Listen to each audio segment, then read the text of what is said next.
Eu sou Vanessa Correia e esse é mais um episódio do Isso é Coisa da Mente. Hoje nossa conversa é sobre autoestima. E se você pensa que esse assunto se divide apenas em autoestima alta e baixa, devo te dizer que tem muito assunto para você aqui nesse podcast.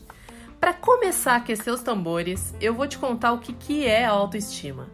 E essa danada é o eixo central da nossa personalidade. É a maneira como a gente se relaciona com a gente mesma. E ela impacta, claro, diretamente na nossa felicidade e em todos os nossos relacionamentos.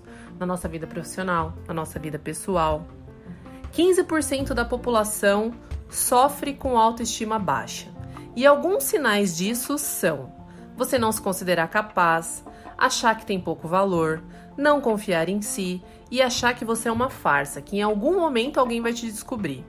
55% das pessoas sofrem com autoestima frágil. E nesses casos, o que uma pessoa sente é o seguinte: ela é extremamente sensível à crítica, tende a se culpar e a se cobrar demais, busca constantemente aprovação, tem dificuldade em dizer não e tem uma tendência gigante a sempre ter que agradar alguém. Não é um caminho lá muito fácil cuidar da autoestima. Mas é claro que existem pilares para isso e a gente vai falar já já. Pode ser que você esteja pensando aí, então a saída para isso é ter uma autoestima maravilhosa. Não é verdade. Porque alguém que tem uma autoestima muito alta também pode ter problemas. Como, por exemplo, vive exaltando a si mesmo, tem uma necessidade gigante de ficar se afirmando, pode se tornar alguém completamente sem noção. De tanto ficar falando dele mesmo, gera uma baita insegurança em quem tá ouvindo, vive chamando atenção e ostentando, e tem uma tendência a ficar rebaixando as pessoas para que ele sempre esteja no topo. 7 pilares permeiam a autoestima, e são eles: a autoaceitação, o autorrespeito, a autoempatia, a autenticidade, a autoeficácia, o automerecimento e o amor próprio. Dentro da autoaceitação, quanto menos você se aceita, mais você precisa da aprovação do outro. Então, quanto maior for a sua expectativa e pior for sua opinião sobre você, menos você vai ficar se aceitando. E quanto menos você se aceita, maior é a vontade que você vai ter de ser alguém que você não é. E aí começa aquela piração de querer ter o corpo da fulana, o cabelo da ciclana, a roupa da beltrana. Uma coisa é você ter uma referência e usar isso para que você possa evoluir com tranquilidade, ter um espelho. Outra coisa é não se aceitar, não olhar para o ser único que você é e querer se tornar uma coisa que não tem nada a ver com isso. Um bom exercício, se você se identificou em tendo uma baixa autoaceitação, é o seguinte: ao invés de você ter aí na sua boca palavras como "eu só vou me amar ou me aceitar se eu tiver esse corpo, se eu tiver esse cabelo, se isso, se aquilo", é dizer: "eu me amo e me aceito, apesar disso, apesar daquilo, apesar disso outro". O outro lugar, o outro pilar da autoestima é o autorrespeito. E esse lugar é aquele lugar onde você zela por ti, é cuidar da sua dignidade. E é comum você perceber quando começa a faltar o autorrespeito, quando você está imersa dentro de afazeres para 1 milhão de pessoas e você está de lado. Pode ser que isso venha dentro de uma coisa velada, por exemplo, muitos favores, muitas cobranças, muitas ordens dentro de um campo profissional, por exemplo. Isso pode vir de uma maneira direta, faz isso, faz aquilo, faz não sei o quê, mas isso pode vir de uma maneira indireta também.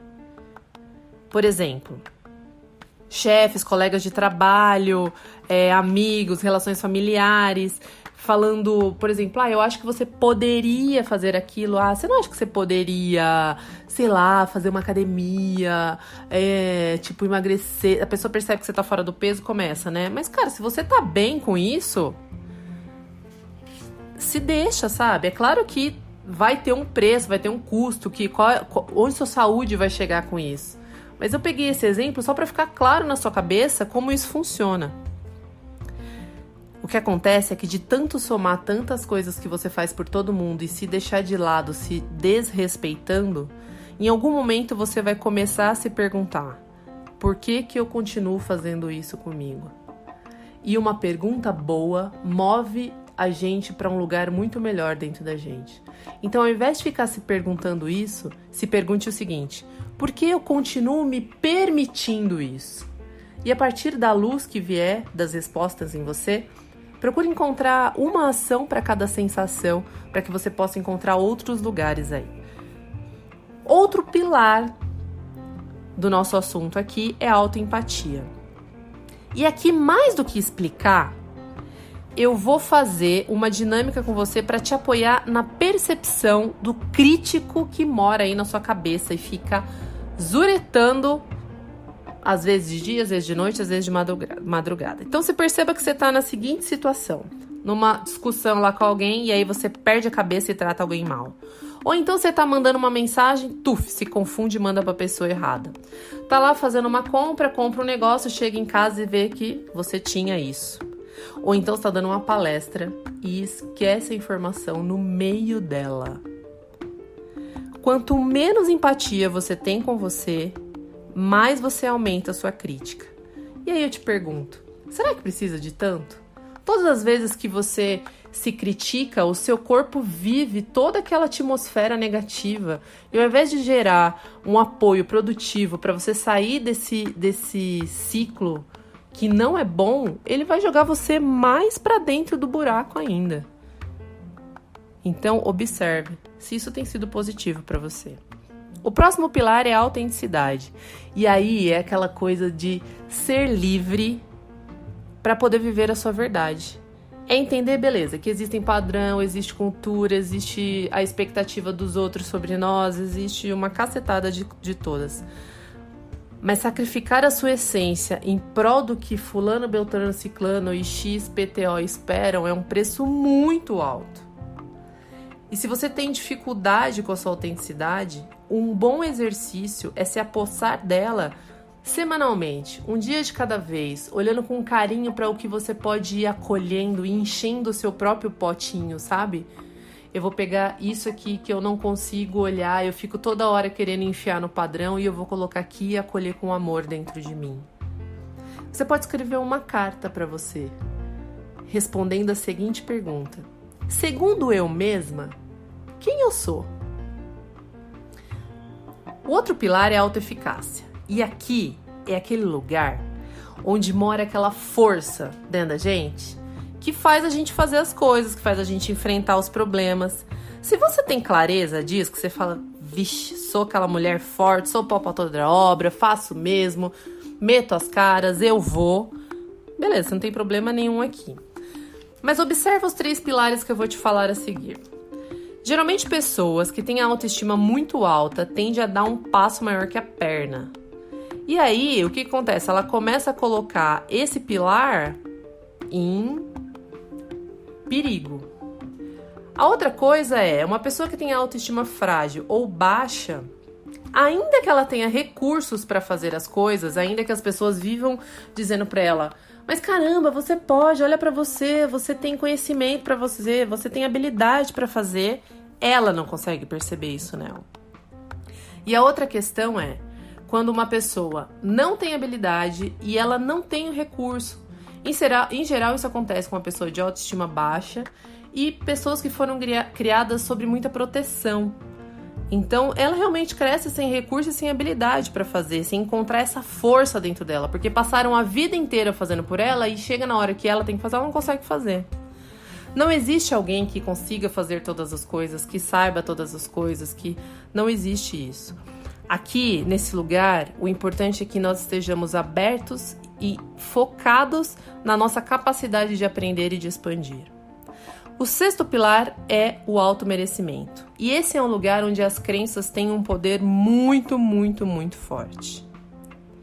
Quanto mais crenças você tem arraigadas aqui, de coisas que não te levam para frente, você fica presa nesse lugar, acreditando que você não merece as coisas e você não sai daqui. Em geral, pessoas que têm problema nesse lugar do campo do automerecimento costumam dizer assim, imagina, consegui por sorte. Imagina, preciso sofrer para merecer algo. Ou então, não, consegui porque era fácil. Se fosse difícil, imagina, eu não ia conseguir. Ou então assim, eu cheguei aqui não por esforço, foi um acidente total. Enquanto você pensar assim, você vai continuar vibrando nisso e você não vai conseguir olhar o tanto de coisa que você é capaz de fazer. Merecer tem a ver com se abrir para o seu direito de receber, de ser e de viver. E só você pode fazer isso por você. Tá tudo bem ter crença. O que você não pode fazer é morrer com elas aí sem que elas sejam tratadas, sem que elas sejam percebidas. Então, se você percebe no seu vocabulário esse tipo de coisa, corre, porque as suas crenças estão te atrapalhando. Outra coisa que é comum é falar assim, não, mas se eu tiver muita coisa boa, aí eu vou ser invejada. Ou assim, não, quem tem muito dinheiro é mau.